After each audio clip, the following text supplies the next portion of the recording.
Aikwe, Nekna Melita, and this is my channel, The Midnight Librarian.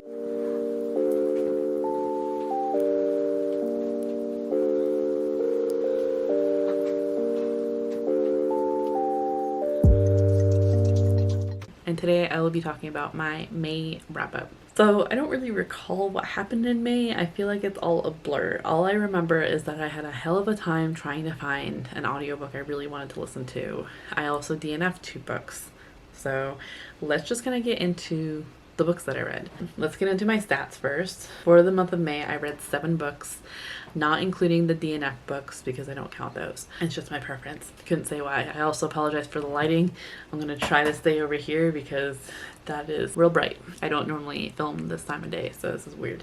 And we're going to try to get this done before the sun actually goes away. The pages I read were, which amounts to, read 7 books, which amounts to 1,797 pages. In terms of the rating breakdown, I have 0 1 stars, 0 2 stars, 1 3 star, 1 3.5 star, 3 4 stars, and 2 5 stars, which makes my average for the month of 4.07, which is so far the best month of the year. In terms of genres, I have 1 fantasy, 3 graphic novels, 1 historical, 1 nonfiction, and 1 romance. For format, I have 1 audiobook and 6 physical books. What is happening? And then in terms of audience, I have 5 adult and 2 young adult. So for the month of May, I participated in May the Force Read With You Readathon hosted by Eric over at Breakeven Books. I'll leave their information down in the description down below if you want to go check that out. It was fun. Like, I didn't participate at anything, but I liked creating a TBR and halfway followed it. So I'm not sure how the rules go necessarily if I had to read like 5 books from strictly the light side to be a Jedi Grandmaster, because I was able to fit a prompt for each of the 7 books that I did read, and I think that's great. If I can fit the prompts in somehow, then I think I did a pretty good job.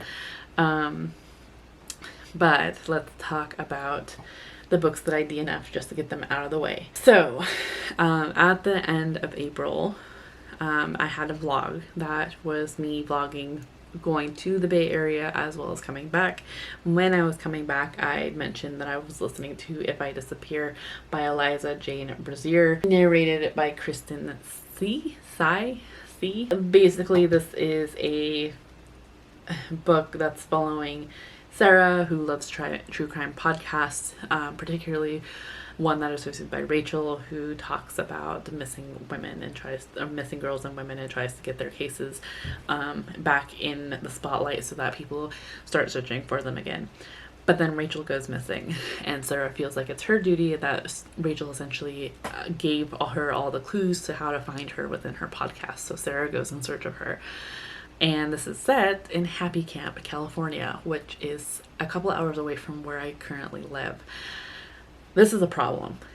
Why? Because I get real nitpicky when it comes to books that are set near or around me. I'm not sure why. I've done this with a couple books now where it's just like, it just irritated the hell out of me that they were so close to me, and I was trying to figure out where they were located, where exactly they were located. I didn't care that one of them was created their own coastline to Oregon. That's not what Oregon's coastline looks like. And I couldn't figure out where they were. So the fact that this one was based in Happy Camp really kind of bothered me. And basically, I talk about this book a little bit within that blog about how I was reading it on the way back up from the Bay Area and got about 50% of the way in by the time I got back home, and I haven't picked it up since. I don't plan on picking it up because by the time I got back home, I really just didn't understand why Sarah wasn't putting herself in the position she was in. I understand that she wasn't feeling fulfilled within her life, like, I get it, but to go uproot yourself and on a whim go in search of a true crime podcaster that you do not know and then persist with it in terms of lies and deceit, to be able to figure out more information from the community she was living in and her family, made me extremely uncomfortable, particularly in a setting where it is very rural. Like, that was one thing that I got absolutely right, was that the one thing that I very much remember was that the best cellular service around here is Verizon, and even that is spotty. Yes, there are various spots I can go an hour in any direction and probably have no service at all. So yeah, so that it was just making me uncomfortable. I didn't understand why she was doing it, and by the time I got back home from that trip, I just didn't care anymore. So I DNF'd it. The other book that I DNF'd, I'm realizing this author is not for me, and I have to move my camera slightly because that's moving. Okay. So sorry, we shifted a little bit because the sun is slightly moving. But yes, the other DNF that I have, I wanted to like it, okay? I really did. Thought Out of Smoke and Bone by Laini Taylor. This is the second Laini Taylor that I haven't liked. I did not enjoy Strange the Dreamer last year at all. And I'm thinking it's just the romance aspect, really, because I liked Strange the Dreamer up until that romance aspect. I was enjoying this book until I realized there was a romance aspect to it. Maybe I would have enjoyed it better had I found these books sooner in life, late high school or early college. Maybe. I really wanted to like this one because I really like this cover. I really like the concept. In this one in particular, we are following Carew, who doesn't really know who she is. She's 17 years old, going to an art school in Prague, and is living two lives that she's constantly trying to balance. She also does errands for a monstrous devil who collects teeth and gives her beads of wishes. So, and her hair naturally grows blue from her skull, or like from her head, and she knows several different languages, not without learning, or without learning, she basically wished to be fluent in them all. I liked the world building concept. I really enjoyed that aspect, this like fantastical aspect of this book. Even the traveling aspect, it even really kind of got creepy as we were meeting the fallen angel. But as soon as we got more information about the fallen angel and realizing that that fallen angel has some kind of connection to Carew and this unexplained attraction that they don't understand, I was done. I didn't care anymore. So I stopped. And I really don't care. So my apologies. If this is one of your favorite authors, one of your favorite books, I'm so glad that she works for you.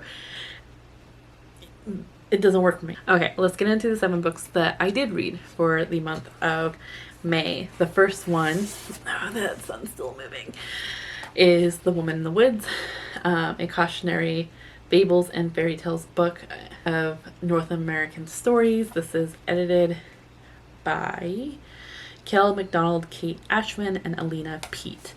This one I really did enjoy. This one works for the prompt for the light side animal bond, which was to read a book with an animal on the cover. There's a turtle here, and then there's also an anamorphic hare here and a celestial horse here. So, animal on the cover. I enjoyed this book. I thought it was a really nice collective of various different tales throughout Indigenous people stories of North America. My one thing is that I would have liked some context because I don't know all the stories. I mean, I would love to know all the stories, but I don't know all the stories. My favorite one has actually have to be the one with the hare. It was how the hare got his tail, and I really enjoyed it because I grew up on those type of stories. But yeah, I just would have liked to know a bit more context of the stories, knowing that not all these stories are gonna have one singular story that really defines them, but like it would have just helped a little bit. But I did really enjoy the art of this book. In this book, each one is a different style, and I thought they really fit with each other. It was a really fun. It was a really fun collection. So I gave it 4 stars. The next book I read, it was actually, we're gonna move this a little more. Ended up giving another author a second chance. This one went really well, actually, and now I'm really curious about the rest of their work. So I read Beach Read last year, didn't like it, didn't connect with January at all, didn't believe in the romance at all. And then I read Book Lovers, and really did enjoy it. This one we're following Nora Stevens, whose life is books. She reads them all the time. She's a publishing agent, and is constantly working. She lives in New York, loves New York, getting convinced by her pregnant sister to go on vacation to one of her best-selling authors, where one of her best-selling authors set a book in. And because Nora is constantly trying to make her sister happy, she goes along with it, even though she is has some trepidation about leaving, like not being able to leave her work for that long, which I think they're going for about a month. And of course, when they get there, she ends up running into a publishing editor that she doesn't necessarily see eye to eye with. So I wouldn't necessarily call this enemies to lovers, but I did really still enjoy this. So one thing I really do enjoy in romance books is when they have good communication, particularly with the love interests, and when things get wrapped up really nicely. So Nora does end up having some communication issues with her sister Libby, and that ends up getting resolved, and I really did enjoy that aspect. Like, everything comes to light, and I really did enjoy it. I like the snark in here. The banter and the snark. I thought it was really funny. There were moments where I was laughing out loud. There were also moments that I was nearly in tears, which was really embarrassing because I was listening to it at work. There was also a steamy scene that I was like, I shouldn't have listened to this at work. So yeah, it was really fun. I gave this 5 out of 5 stars. One thing I really just don't like about this book is the cover art. I'm sorry. It does not match. I don't like either of the cover arts. This is not what Nora and Charlie look like.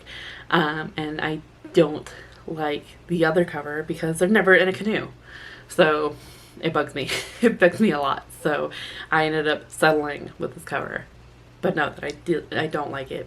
Oh, sorry. This one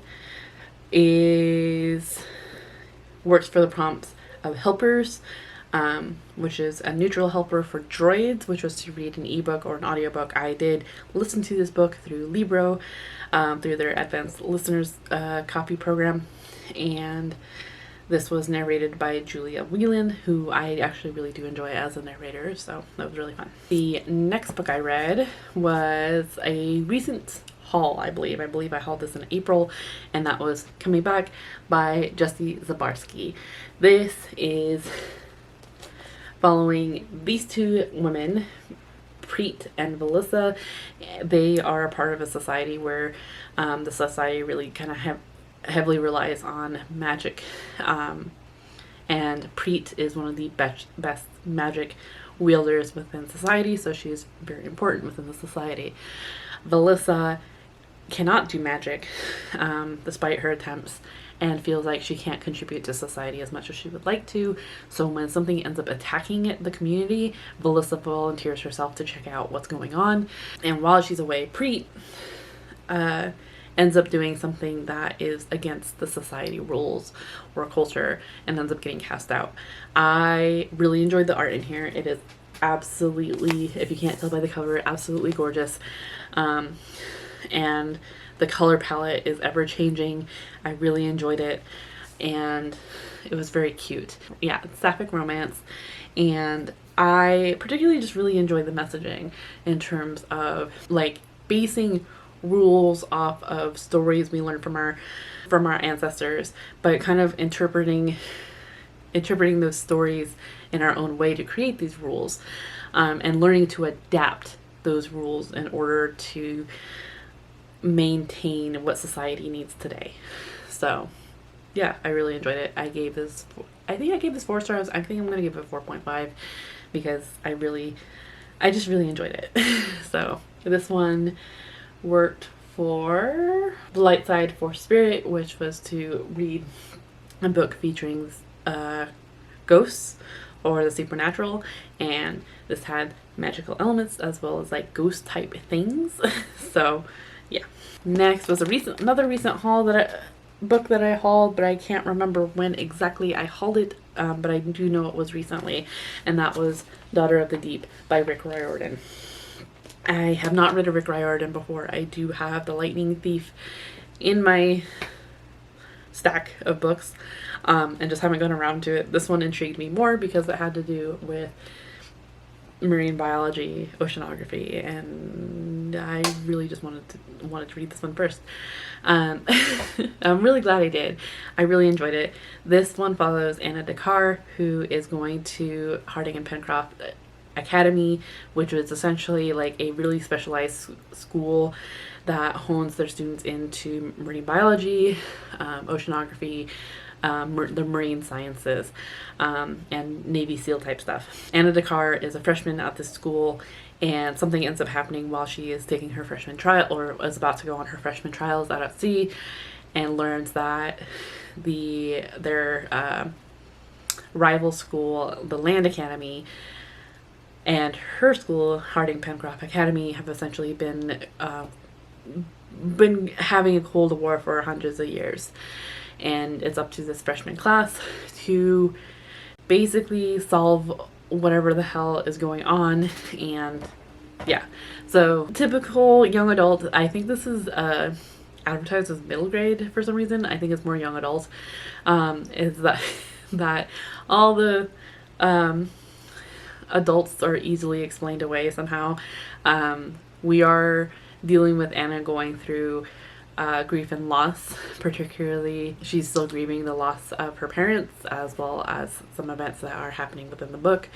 But what I enjoyed about it was not only the oceanography and marine biology aspect of it, but the alt text. So this book is inspired by 20,000 Leagues Under the Sea, as well as The Mysterious Island by Jules Verne. I have not read either one of those, but I have watched the Disney movie 20,000 Leagues Under the Sea that was made like ages ago and is really cheesy. But even watching that and reading this, I got a lot of the references, so that was nice. I thought it was really fun, actually. So despite the adults being easily explained away, I thought it was really interesting how Rick Riordan ended up some of the topics that he goes into, particularly when it comes to like the imposter syndrome feeling, as Anna Dakar has to kind of lead her freshman team and kind of make some tough decisions. I also really like the aspect of the diversity within the book was really normalized. Not only the cultural diversity, but just like the neurodivergent diversity, as like, and just different elements of people's personalities that were just like, yeah, that's them. As well as Anna Dakar getting her period, which wasn't her first time. It's just kind of normalized, like, yes, this is something that she deals with, and she deals with it every month, which also was very nice. So yeah, I thought it was really cool, actually. So this one I gave 4 stars as well. There was an element, the twist I predicted, and I don't know, it kind of was a little bit of a letdown towards the end, but it was still enjoyable. So, and this one worked for lightsaber, which is a weapon, which was to read a book with my favorite color, and blue is one of my favorite colors. So the next book that I read was another graphic novel, and that was Phoenix Song Echo by Rebecca Roanhorse. This is my first Marvel comic, I have to admit. I'm normally a DC girl. But this one, we are following Maya Lopez, who is a deaf hero known as Echo. And it took a little bit for me to understand what was going on in here because, like I said, this was my first Marvel comic, so I think I was just kind of jumping into it. From what I understand, Jean Grey is gone. The Phoenix power has moved to Echo as a host. Echo is still trying to figure out the Phoenix power and is trying to understand it. But there are some X-Men that she runs into that understand just how powerful Phoenix can be and is trying to capture her, essentially. And then there's, of course, an ancient demon that is trying to get Phoenix the Phoenix power for themselves and away from Echo, and Echo is is being pushed to her limits to be able to protect herself as well as the Phoenix power, and her life is literally unwrapping, unwinding, and trying to protect herself. So it was really interesting. There was a lot of aspects that I was like trying to figure out, and of course there was references to other comic books that I haven't read. So I gave this 3.5 stars. I mean, it was interesting. I think it was on one of my most anticipated video releases. I think it must have been part 1, I think, or I feel like because it was in April, it might have been part 2. But yeah, it was interesting. I don't know if there's gonna be more to this. I kind of hope there will be, because I want to know more about Echo. I think a deaf Indigenous superhero is really cool. It would be weird if this was the only one, but I am definitely going to look more into Echo. I also feel like even though the cover is really cool, I also feel like it's misleading because like we don't see any of these other Marvel characters within this volume. So that's just my opinion on it. This one works for the neutral prompt of battle meditation, which is to read a book under 250 pages. I also apologize if the light is slowly making its way over my forehead. There's not much else I can do.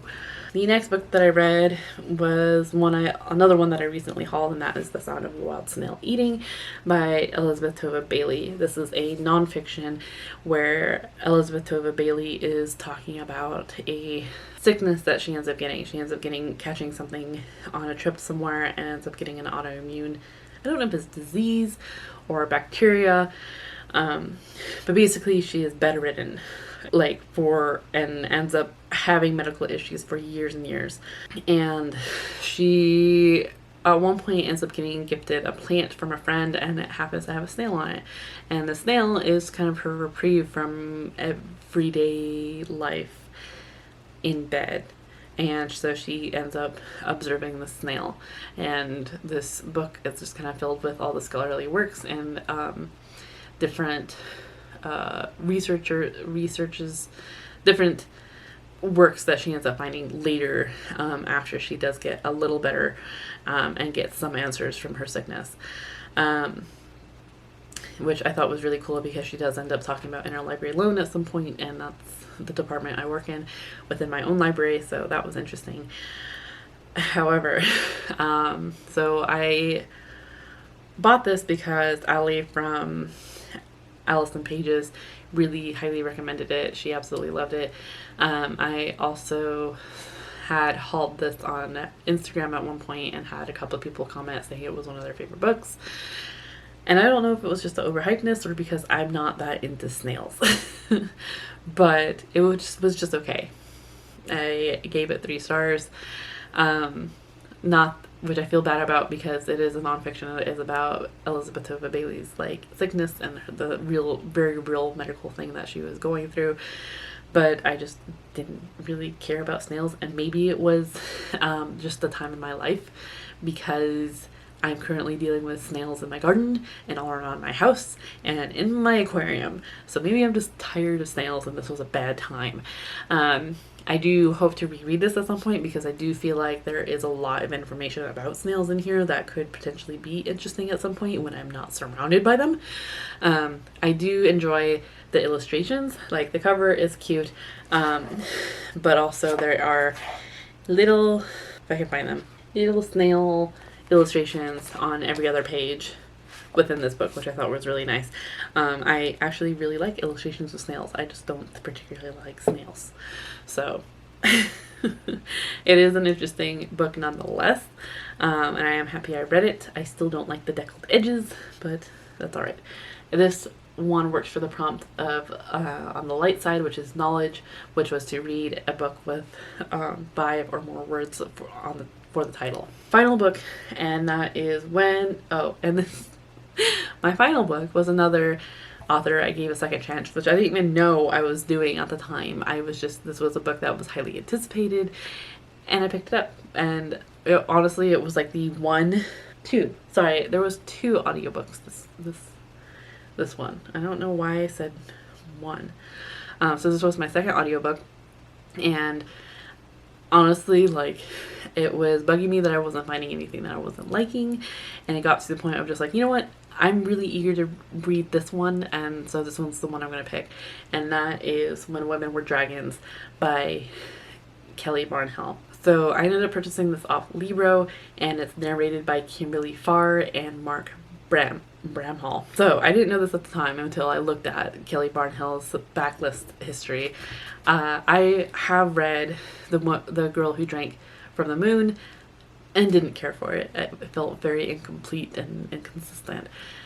When Women Were Dragons, I feel like is a very high possibility of being one of my favorite books of the year.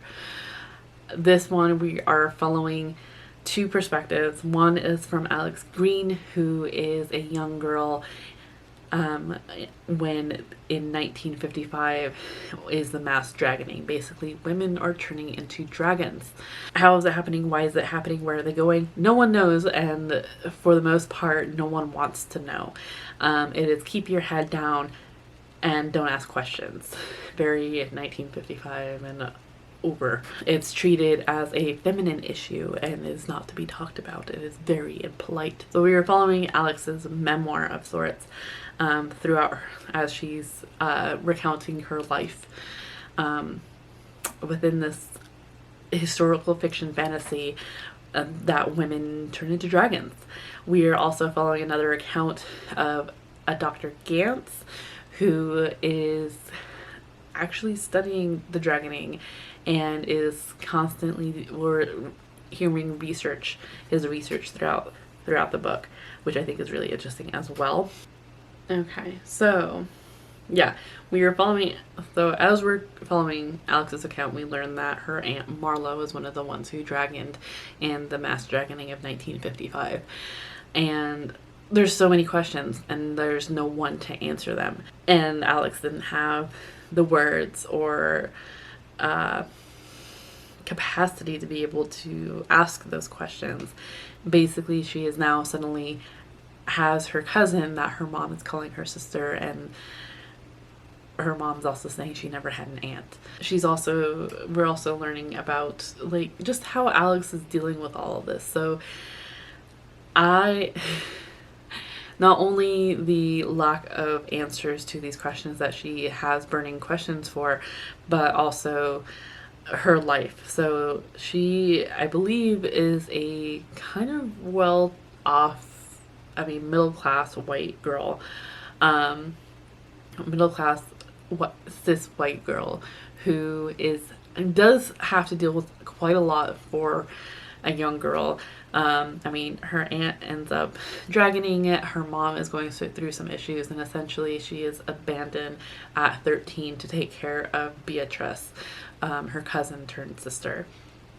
So, and she has to figure everything out herself, and it's a lot for a 13-year-old, and it's a lot to figure out that grief and that loss and that anger in a society where you're not supposed to feel any of those things, particularly as a woman. So yes, the dragoning is kind of like a metaphor for feminism in a way. And I saw a review that ended up saying that it was a very white-centric look at feminism. And yes, it is. There was constantly instances where we were going through Alex's perspective that I'm like, okay, but what? I want to know more about other perspectives of just like how are some of the black women dealing with this? How would a black woman deal with this, or a black girl deal with this if she was in this situation? What about an Indigenous girl? Any BIPOC girl in the 1950s, how would they be dealing with this? I get that Alex was going through a lot, but there was also a lot that she was able to get through because of the position she was in. Yes, there's definitely that aspect of it.